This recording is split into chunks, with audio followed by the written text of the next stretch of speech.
Cooper কর্নলি কালকে যে অতিমানবীয় innings খেলছেন তাতে কালকে তার ম্যান অফ দ্য ম্যাচ না হওয়ার কোনো কারণ ছিল না, কিন্তু তারপরও জুরিরা তো কখনো কখনো ভুল করেনি। আমি খুব চাচ্ছিলাম আজকের ম্যাচটাতে জুরিরা ভুল করে ফেলুক, ভুল করে পুরস্কারটা 6 উইকেট নেওয়া আমাদের শরীফুলকে দিক। আমি তো চাইছিলাম যে শরীফুল গাড়িটা পাক, মোটরসাইকেল পাক, ম্যান অফ দ্য ম্যাচ পাক, সব পাক।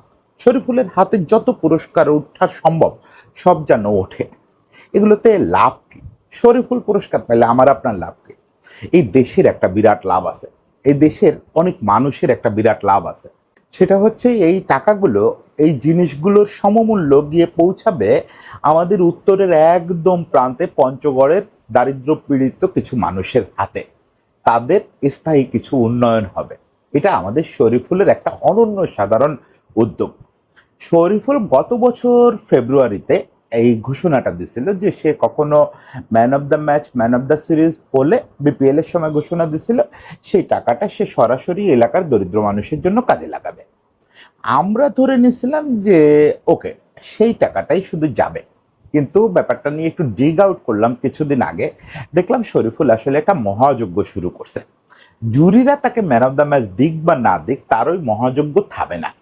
শরীফুল ওখানে মানুষের জন্য তার বড় ভাই আশরাফুলকে নিয়ে একটা স্থায়ী চ্যারিটি কার্যক্রম বলতে পারেন আপনি, স্থায়ী মানব উন্নয়ন কার্যক্রম শুরু করে ফেলছে। এই বয়সে একটা বাচ্চা সোসাইটির জন্য এইভাবে নিজেকে নিবেদিত করা, এটা খুবই আনইউজুয়াল ঘটনা, খুবই আনইউজুয়াল ঘটনা। আমাদের সাবকন্টিনেন্টে আরও আনইউজুয়াল। আমি আজকে শরীফুল ওখানে কি ধরনের কাজ করতেছে, আশরাফুল কি ধরনের কাজ করতেছেন সেগুলো একটু বলবো। এবং শরীফুলের এই মানবতার যে কাজটা, এটার কি অর্থ, তাকে বোলার হিসাবে বা ক্রিকেটার হিসাবে মানে সময়ের চেয়ে কতটা আগায় দেয় সেই জিনিসটা একটু বলবো। শরীফুলের এই যে কার্যক্রম, এটার গন্ধ আপনি পাবেন তার কোচ আলমগীর ভাইয়ের কাছে। আলমগীর কবি, আলমগীর ভাই এর মাঝে বলতেছিলেন যে রানা যখন প্রথম আলমগীর ভাইয়ের কাছে আসলো তখন রানার জন্য বুট দরকার। আপনারা জানেন যে ফাস্ট বোলারদের বুটের অনেক দাম, এবং ওই রকম দামি বুট দিয়ে যদি সে শুরু না করে তাহলে সে আসলে ওই একটা শেপ পাবে না, কখনোই শেপটা পাবে না। যতদিন ওই দামি বুটটা না পাচ্ছে তার আগে পর্যন্ত তাকে নিয়ে যা করা হবে, পরে ওই স্পোর্টস বুট, ম্যাচ বুট যে মুহূর্তে সে পড়া শুরু করবে এটাতে অনেক চেঞ্জ আনতে হবে। ল্যান্ডিংটা ডিফারেন্ট হয়, বোলিং অ্যাকশনটা ডিফারেন্ট হয়, রান আপ ডিফারেন্ট হয়, শরীরের লোড ব্যালেন্সটা ডিফারেন্ট হয়। সব কিছু নির্ভর করে একটা ভালো বুটের উপরে, এবং এটা না থাকলে ইনজুরির সম্ভাবনা বাড়ে। ফলে একজন গতিশীল ফাস্ট বোলারের জন্য প্রথম যে জিনিসটা দরকার হয় সেটা হচ্ছে খুব দামি একটা বুট। এখন নাহিদ রানার মতো ছেলেকে আলমগীর ভাই তো ধরে টরে আনলো, কিন্তু এত দামি বুট কোথায় পাওয়া যাবে? হ্যাঁ, একটা তো উপায় আছে যে একাডেমির একটু সিনিয়র যারা আছে তাদের কারো কাছ থেকে, যে কোনো কাছ থেকে, এই তোর এক্সট্রা এক জোড়া বুট দে, ও খেলুক। কিন্তু রানার আবার পাটা অনেক বড়। এখন রানার পায়ে পরানোর মতো বুট আলমগীর ভাই এখানে ওখানে চেয়ে পাচ্ছেন না। আলমগীর ভাই তখন মনে হলো আরেকটা এরকম অভাবী ছেলে এখন তো ইন্টারন্যাশনাল খেলে, তার পাটাও তো অনেক বড় ছিল, সেটাও তো আমার স্টুডেন্ট, তারে ফোন দেই। ফোন দিলেন এই শরীফুল। শরীফুলকে ফোন দিয়ে বললেন যে দেখ, এরকম একটা ছেলে আছে, খুব লম্বা, পাটা অনেক বড়, অনেক জোরে বল করে, এই ছেলেটার বুট দরকার, তোর কাছে কি এক্সট্রা বুট আছে? তো শরীফুল বলল স্যার এক্সট্রা বুট লাগবে না, আমার কাছে যা আছে সেটা তো আমি এখনই পাঠাচ্ছি।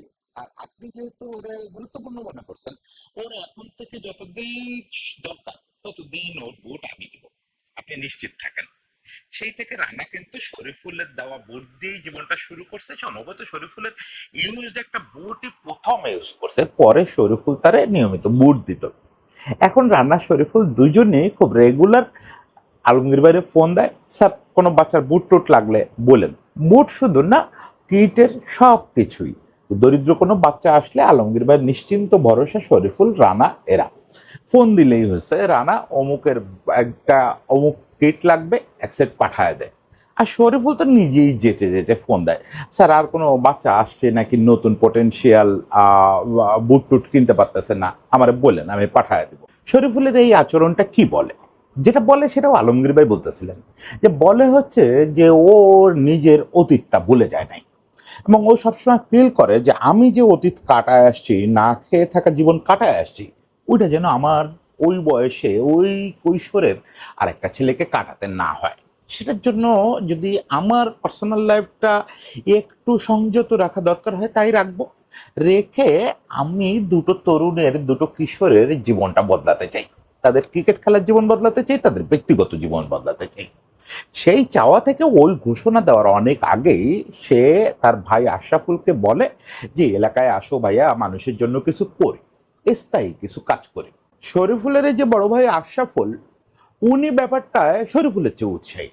এই উৎসাহী হওয়ার কারণও আছে, কারণ শরীফুলকে নিয়ে যে এই স্ট্রাগলটা, দারিদ্র্যের সঙ্গে লড়াইটা, এটা আশরাফুলই করছেন। সেই অল্প টাকার ভেতরে ম্যানেজ করে তার ভাইটাকে তিনি খাওয়াইছেন, পড়াইছেন, খেলাইছেন। তিনি আসলে শরীফুলকে টিকায় রাখছেন। এরপরে যখন তিনি শরীফুলের কাছ থেকে ওই কথাটা শুনছেন যে তার ভাই এখন এরকম কিশোরদের জন্য, না খেতে পাওয়া ফ্যামিলিগুলোর জন্য কাজ করতে চায়, তখন উনি আর নিজেকে ধরে রাখতে পারেন নাই। উনি সব ছেড়ে ছুড়ে এলাকায় চলে গেছেন যে আমি গিয়ে ভাইটার এই স্বপ্নটা পূরণ করব। এটা তো আসলে ওনাদের যৌথ স্বপ্ন, যে ভাইয়ের জন্য যা করার করা হয়েছে। ভাই এখন নিজের পায়ে দাঁড়াইছে, ভাই এখন 5টা ছেলের পায়ে দাঁড়ানোর ব্যবস্থা করতে চায়, 5টা না খেতে পাওয়া পরিবারের নিজের পায়ে দাঁড়ানোর ব্যবস্থা করতে চায়। সেই কাজটায় উনি মনোনিবেশ করছেন এবং সেটা যে কি অসাধারণভাবে করতেছেন। শরীফুলদের একটা স্পোর্টস পেজ আছে আশরাফুলের, ওটা মূলত আশরাফুলের যে নিজস্ব ব্যবসা, সে ব্যবসার পেজ। একটা এএস স্পোর্টস নামে একটা পেজ আছে, ওখানে টুকটাক কিছু কাজের ভিডিও ওরা মাঝে মাঝে দেন। তার ভিতরে দেখতেছিলাম যে কিছুদিন আগে একটা ফ্যামিলির ওরা বাসা দেখতে গেছিল খবর পেয়ে। শরীফুল আশরাফুল দুজনেই গেছিল। সেটা হচ্ছে পলিথিন দিয়ে, ওই যে মোটা পলিথিন পাওয়া যায়, মোটা পলিথিন দিয়ে বানানো একটা বাসা। একটা কাঠামো আছে, চারপাশে পলিথিন। উত্তরের ওই কনকনে শীত, আপনি চারপাশে সিমেন্ট ইটের দেয়ালের মাঝখানে থেকে 7টা কম্বল গায়ে দিয়ে টিকে থাকতে পারেন না। সেখানে বেড়াহীন, দেয়ালহীন একটা ঘরে পলিথিনের ভরসায় কতগুলো মানুষ জীবনযাপন করে। সেই বাসাটা ওরা বদলায় দিছে, ওই জায়গাটায় ওরা নতুন ঘর করে দিচ্ছেন না। পাকা বাড়ি যে মানে বিলাসবহুল বাড়ি তো করে দেওয়া সম্ভব না, টিন টিন দিয়ে সুন্দর একটা বাড়ি করে দিছে। কি অসাধারণ একটা ব্যাপার, তাই না? এখন আমি এটা আশরাফুলকে জিজ্ঞেস করতেছিলাম যে আপনারা কি লোকেদের নগদ টাকা দিয়ে দেন সাহায্য চাইতে আসলে, বা খোঁজ খবর নিয়ে যে অমুক দরিদ্র ওরে নগদ টাকা দিয়ে দিই? তো আশরাফুল বলতেছিলেন যে সেটা খুব একটা করি না। টুকটাক নগদ টাকা যে কাউরে দেই না তা না, কিন্তু নগদ টাকা দেওয়া নিয়ে আমি খুব একটা উৎসাহী না। আমি চাই যে টাকাটা দেওয়া হবে এই টাকাটা যেন পার্মানেন্টলি তার কাজে লাগে, জীবন বা জীবিকায় কোথাও যেন কাজে লাগে। কাউকে একটা জীবিকা চালানোর জন্য একটা ভ্যান কিনে দেওয়া বা কিছু একটা কাজের জিনিস কিনে দেওয়া, এটা করে সে চলতে পারে, যা তার যেটা দরকার। বা বেশিরভাগ ক্ষেত্রে আমরা একটু বাড়ির দিকে নজর দিই, কারণ আমাদের এই অঞ্চলটায় এই শীতের কারণে, আবহাওয়ার কারণে বেঁচে থাকাটা খুব কঠিন হয়ে যায় যদি একটু ঘরটা ভালো না থাকে, ভালো না মোটামুটি একটা ঘর না থাকে। ফলে আমরা খুব আগ্রহ প্রকাশ করি হচ্ছে যে খবর পেলে বা কেউ যদি বলে যে আমাকে একটু সাহায্য করেন, আমরা বলি যে না, 2-4 টাকা সাহায্য করবো না, চলো তোমার ঘরটা দেখি অনেক কি করা যায় সেটা করি। এরকম কয়েকটা মানুষের তারা নতুন করে ঘর কিনে দিচ্ছেন, একটা ফ্যামিলিকে জায়গা কিনে সেখানে ঘর তুলে দিচ্ছেন। তো ওই জায়গার মধ্যে সে যাতে অল্প একটু চাষাবাস করে খেতে পারে সে ব্যবস্থাও করা হয়েছে। এমনিতে কারোর স্কুল ভর্তির সহায়তা, কারোর ক্রিকেট একাডেমিতে ভর্তির সহায়তা, এ জাতীয় ব্যাপারে কিছু টুকটাক নগদ সহায়তা করেন ওনারা। কিন্তু মূলত আশরাফুলের টার্গেট হচ্ছে যে মানুষের জীবনে পরিবর্তন আনা যায় কিনা, জীবনের গুণগত মান বদলায় দেওয়া যায় কিনা, জীবিকার একটা ব্যবস্থা করা যায় কিনা। এরকম উপকৃত পরিবারের সংখ্যা তাদের ওই এলাকায় এখন অনেক। আমি ওই এলাকায় এক সাংবাদিকের সঙ্গে কথা বললাম, তিনি বললেন যে এলাকায় এটা বলবো না যে অলরেডি বিপ্লব হয়ে গেছে, কিন্তু একটা ছোঁয়া পড়ে গেছে। অনেকগুলো পরিবারের ভাগ্য বদলায় গেছে। তারা যেটা কল্পনা করে নাই যে তাদের এই জীবনে বদলানো সম্ভব, সেটা শরীফুল আশরাফুলের কল্যাণে বদলায় গেছে। এইটি যে কত বড় একটা কথা, কত বড় একটা ব্যাপার। দেখেন, স্রষ্টা আমাদের পৃথিবীতে সবাই সমান সফল করেন না। এটা নানা রকম পরীক্ষার ব্যাপার থাকে, নানা ব্যাপার থাকে। কিন্তু এন্ড অফ দি ডে কিন্তু যে লোকটারে আপাত ব্যর্থ মনে হচ্ছে, অর্থনৈতিকভাবে পিছায় আছে, ওই লোকটা আর সফল লোকটার ভিতরে মৌলিক কোনো পার্থক্য নাই। আমি প্রায় লোকজনকে বলার চেষ্টা করি, লোকজন ব্যাপারটাকে অতি বিনয় হিসাবে দেখে, অনেকে অনেকে মানে উপলব্ধি করে না। সেটা হচ্ছে যে আমি যত অভাবেই থাকি না কেন, আমরা এই যে আছি, তো একটা ঘরের মধ্যে আছি, মাথার উপরে ফ্যান ঘুরতেছে, একটা ফোন ইউজ করতেছি, খাওয়ার আগামী বেলায় কি খাবো এটা নিয়ে দুশ্চিন্তা নাই, একটা সেটেল লাইফ লিভ করতেছি।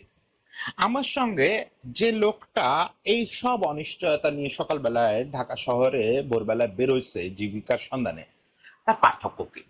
আমি জীবনে সুযোগ পাইছি, উনি পান নাই। এইটুকুই শুধু পার্থক্য, আর কিচ্ছু না। ওই লোকটা মেধায় আমার চেয়ে পিছানো, ভাগ্যে আমার চেয়ে পিছানো, স্রষ্টার করুণায় আমার চেয়ে পিছানো, কিচ্ছু না। দেখা যাবে সে স্রষ্টার কাছে কোনো অনেক জায়গায় আমার চেয়ে প্রিয় পাত্র, অনেক জায়গায়। তাহলে কেন সে পিছিয়ে আছে আপাত দৃষ্টিতে? তার হাতে কেন টাকা নেই, তার হাতে কেন খাবারের নিশ্চয়তা নেই? কারণ হচ্ছে আমি প্রিভিলেজড। আমার বাবা আমাকে পড়াশোনা করার সুযোগ দিয়েছেন, কিন্তু ওনার বাবা ওনাকে সেই সুযোগটা দিতে পারেনি। পড়াশোনা তো আসলে এই যে একাডেমিক পড়াশোনা, এটা আমি বলি জীবন যে কাজটা আপনি অনেক কষ্ট করে করার কথা ছিল, আপনি পড়াশোনা করে অল্প কষ্টে সেটা করতে পারবেন। একাডেমিক পড়াশোনার কথা বলতেছি, জ্ঞানার্জন আলাদা ব্যাপার। জ্ঞানার্জন তো দেখা যাবে যে একজন রিক্সা চালকের জ্ঞান আমার চেয়ে বেশি, জ্ঞান কোথায় কার কি এটা নিয়ে তো কোনো আলাপ চলে না। তেমনি আপনি যদি ওই দৃষ্টিতে দেখেন জিনিসটা, যে শরীফুলের ওই গ্রামে, শরীফুলও একটা না খেতে পাওয়া পরিবারের ছেলে, আরও এরকম না খেতে পাওয়া পরিবারের ছেলে অনেক আছে। শরীফুল, তার ভেতরে একটা পোটেনশিয়াল যে সে ক্রিকেটে ভালো বল করতে পারে, এই উপলব্ধিটাই তো শত শত ছেলে করতে পারে না।